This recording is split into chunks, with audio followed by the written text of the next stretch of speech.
घुंघराले घुंघराले बाल, माथे पर बड़ी सी बिंदी, हाथों में गुलाब का फूल, रेड कलर का नेल पेंट। सायोनी घोष बिल्कुल नए लुक में, नए अंदाज में नजर आ रही हैं। मैं बात कर रहा हूं सांसद सायोनी घोष की। वो सांसद जिनको मैं पहले टीएमसी की सांसद कहता था, आज वो बागी गुट की सांसद हैं, एनसीपीआई में जा चुकी हैं। वो सायोनी घोष जो कभी संसद में खड़े होकर सत्ता से सवाल पूछती थीं, अब वो सत्ता की हमदर्द बन चुकी हैं, अब वो सत्ता की हिमायती बन चुकी हैं। लेकिन एक लंबे वक्त के बाद सायोनी घोष सोशल मीडिया पर लौटी हैं। आपको याद होगा जब सायोनी घोष ने बगावत की थी तो लोगों ने सवाल पूछे थे। लोगों ने पूछा था कि सायोनी आपने ऐसा क्यों किया। तब सायोनी ने कहा था कि सही वक्त आने पर वो अपने क्षेत्र की जनता को जरूर बताएंगी कि उन्होंने ऐसा क्यों किया है। तब भी सायोनी घोष ने लुक बदला था। वो साड़ी के बजाय आपको जीन्स टी शर्ट में नजर आई थी, सिर पर कैप लगाए थी, चेहरे पर मास्क लगा हुआ था, आंखों पर काला चश्मा लगा हुआ था और बिना सवालों का जवाब दिए वो निकल गई थी। लेकिन बहुत दिनों बाद सायोनी घोष सोशल मीडिया पर वापसी करती हैं, इंस्टाग्राम पर अपनी एक तस्वीर डालती हैं। उस तस्वीर में उनके हाथों में गुलाब का एक फूल है। अब हाथों में फूल है तो लोग बहुत कुछ समझ सकते हैं, लेकिन उसके साथ साथ वो सायोनी घोष जो कुछ दिनों से बिंदी नहीं लगा रही थी।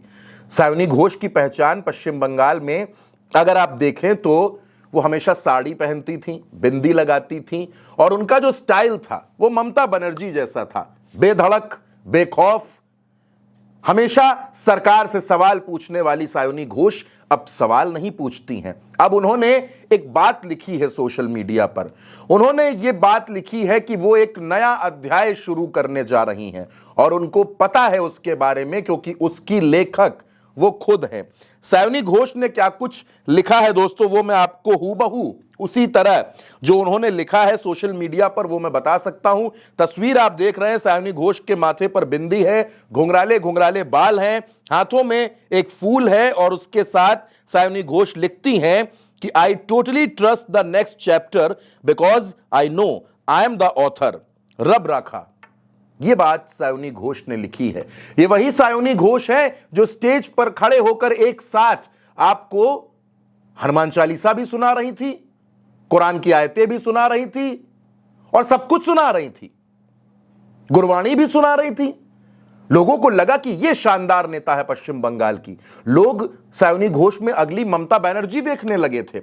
लोगों को लगने लगा था कि यह हमारा भरोसा जीत चुकी है, ये हमारी नेता है, ये हमारा नेतृत्व करेगी, ये पश्चिम बंगाल की अगली आवाज है। लेकिन जैसे ही नतीजे आए, एक महीना भी नहीं बीता और सायोनी घोष का दिल बदल गया। आपने सायोनी घोष को चुनाव प्रचार करते हुए देखा, आपने सायोनी घोष को खूब सुना, उनके गाने खूब सुने। वो गाना जब सायोनी घोष ने रैली में गाया कि वादा करो नहीं छोड़ोगे तुम मेरा साथ, की बात बोलती है ना, वादा करो नहीं छोड़ोगे तुम मेरा साथ, जहां तुम हो वहां मैं भी हूं, यही बोलता है ना। और इलेक्शन के बाद आप लोग क्या बोलते हैं? आप लोग बोलते हैं क्या हुआ तेरा वादा। हर किसी को लग रहा था कि दुनिया ममता बनर्जी का साथ छोड़ सकती है, लेकिन सायोनी घोष हमेशा ममता बनर्जी के साथ रहेंगी। वफादार नेता हैं, ममता बनर्जी को अपना नेता मानती हैं, लीडर मानती हैं, भरोसेमंद हैं, ये भरोसा नहीं तोड़ेंगी। लेकिन क्या हुआ दोस्तों, सायोनी घोष बगावत करने वालों में पहला नाम थी, स्क्रिप्ट राइटर थी उस बगावत की। सायोनी घोष ने कहा कि हमें टीएमसी की परछाई से बाहर आना है। हम नहीं चाहते कि टीएमसी के बागी गुट बनकर हम रहें, हम टीएमसी पर कोई कब्जा नहीं करना चाहते। सायोनी घोष असल में भारतीय जनता पार्टी में जाना चाहती थी, लेकिन यह मुमकिन नहीं हुआ, तो ये तमाम बागी सांसद एनसीपीआई में गए और अब सायोनी घोष एक नए चैप्टर की बात कर रही हैं, एक नए अध्याय की बात कर रही हैं। ये कौन सा अध्याय है? क्या सायोनी घोष भारतीय जनता पार्टी के करीब जा रही हैं? क्या सायोनी घोष नई राजनीतिक पारी का आगाज कर रही हैं? क्योंकि वो ये बात लिखती हैं कि इसकी ऑथर वो खुद हैं। अब हर किसी को इंतजार है कि सायोनी घोष कौन सा अध्याय शुरू करने जा रही हैं। सायोनी घोष के इस अंदाज पर, सोशल मीडिया के इस पोस्ट पर आप क्या सोचते हैं? आप अपनी राय कमेंट बॉक्स में जरूर लिखिएगा। नमस्कार।